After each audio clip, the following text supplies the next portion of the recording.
Pertarungan di antara caleg sama caleg, sekali lagi saya harus ingatkan, bukan pertarungan. Tapi ketika kemudian mandat itu sudah Anda dapatkan, tiba-tiba mengatakan, nggak bisa dong, ini masalah kami, nggak bisa seperti itu. Pertarungan di antara caleg sama caleg, sekali lagi saya harus ingatkan, bukan pertarungan di antara kalian. Ingat pesan saya. Partai politik itu adalah tidak boleh diperlakukan sebagai ruang private. Partai itu adalah urusan publik. Kita adalah kita yang penuh saling mensamengatin.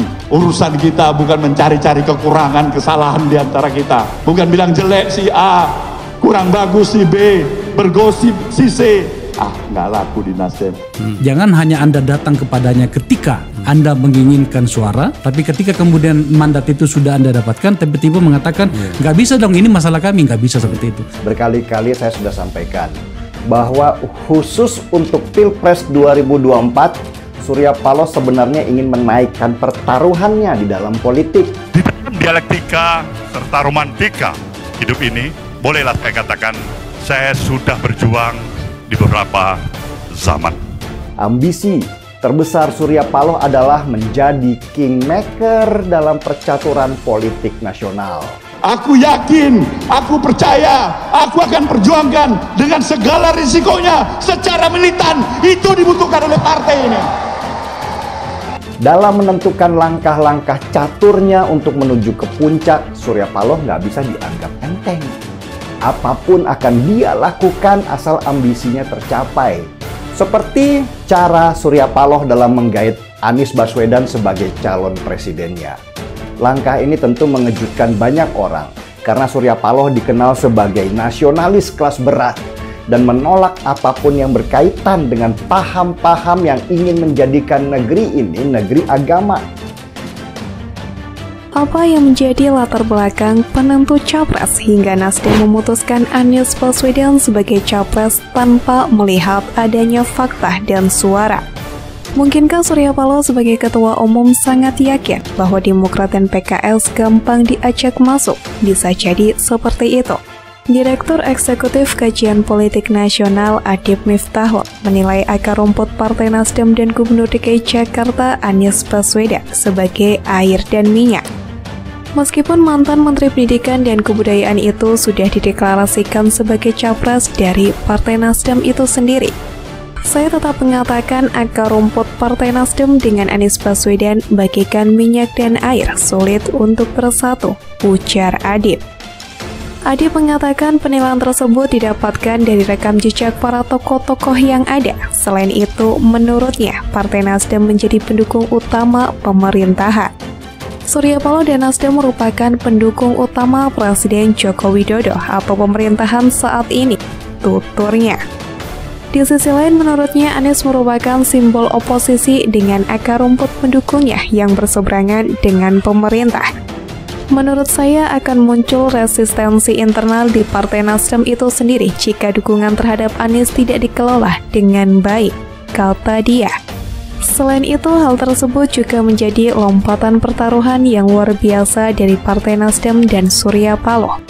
Surya Paloh bisa menempati insting politik ketika menjadi salah satu pendukung utama koalisi yang sekarang berbelok ke oposisi, ucapnya. Dia menilai resistensi pasti akan terjadi sebab setelah Rakernas itu beberapa hasil survei menunjukkan bahwa elektabilitas Partai Nasdem menurun. Menurut saya, resiko politik itu sudah dihitung ketika Nasdem mendeklarasikan Anies sebagai calon presiden, ujar Adib. Lalu bisakah Anies menjadi salah satu kandidat calon presiden yang bertarung pada 2024? Senin 3 Oktober 2022 menjelang pukul 11 waktu Indonesia Barat mungkin adalah hari yang paling membahagiakan bagi Anies Baswedan, atau yang lebih akrab dipanggil dengan sebutan Anies. Anies akan menampaki jalan politik tertinggi di negeri ini, Partai Nasional Demokrat atau Nasdem. Setelah melewati banyak proses dan dinamika, akhirnya partai secara resmi dan mungkin lebih cepat dari jadwal yang direncanakan sebelumnya telah menetapkan Anies menjadi calon presiden resmi usungan Partai Nasdem. Dengan penuh percaya diri, Ketua Umum Partai Nasdem Surya Paloh mengumumkan calon resmi partainya. Tentu Surya Paloh tidak perlu ditanya mengapa kemudian nama Anies yang muncul dan diumumkan sebagai capres resmi Partai Nasdem. Mengapa bukan nama Ganjar Pranowo ataupun Andika Perkasa? Pertama, khusus untuk Ganjar Pranowo, alasan tidak terpilih selain faktor hitung-hitungan elektoral, di mana jika Nasdem mengusung Ganjar sebagai capres, maka efek ekor jas atau koktail efek akan berpihak untuk menguntungkan PDIP. Secara otomatis Nasdem tidak akan memperoleh limpahan suara pemilih ke partainya, karena semua orang paham betul bahwa Ganjar adalah PDIP. Kemudian yang kedua, tentu saja Ganjar Pranowo belum tentu mau jika diusung oleh Partai Nasdem.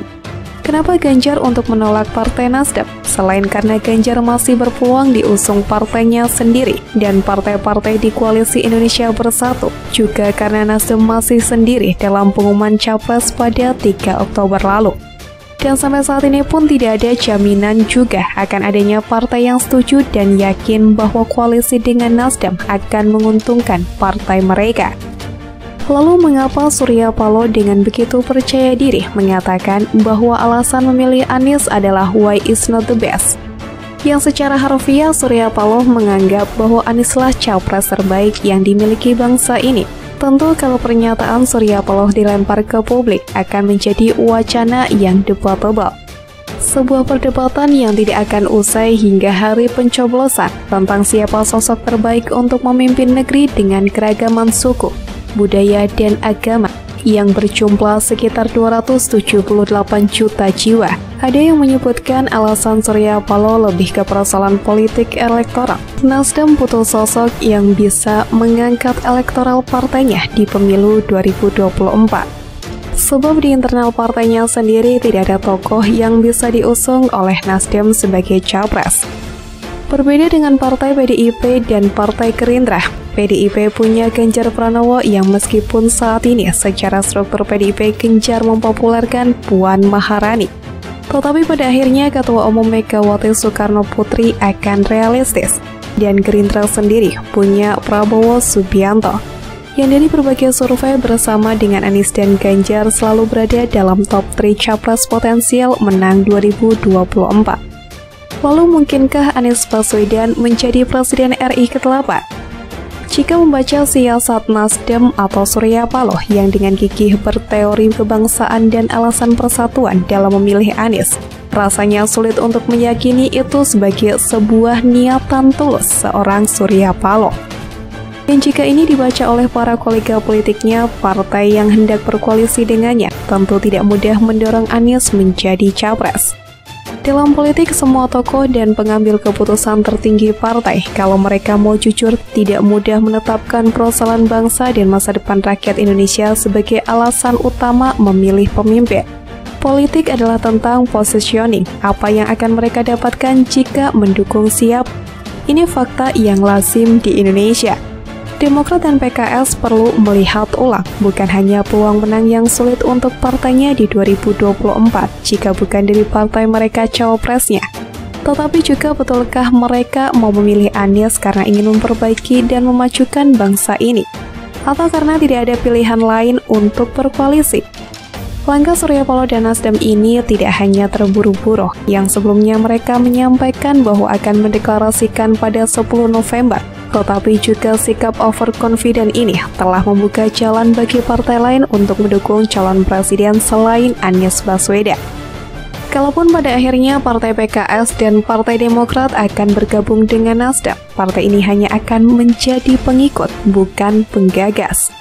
Disinilah letak ketidaksabaran Surya Paloh. Harusnya jikapun akan mendeklarasikan Anies sebagai capres, mestinya itu adalah keputusan bersama dengan partai sekoalisinya sejak awal.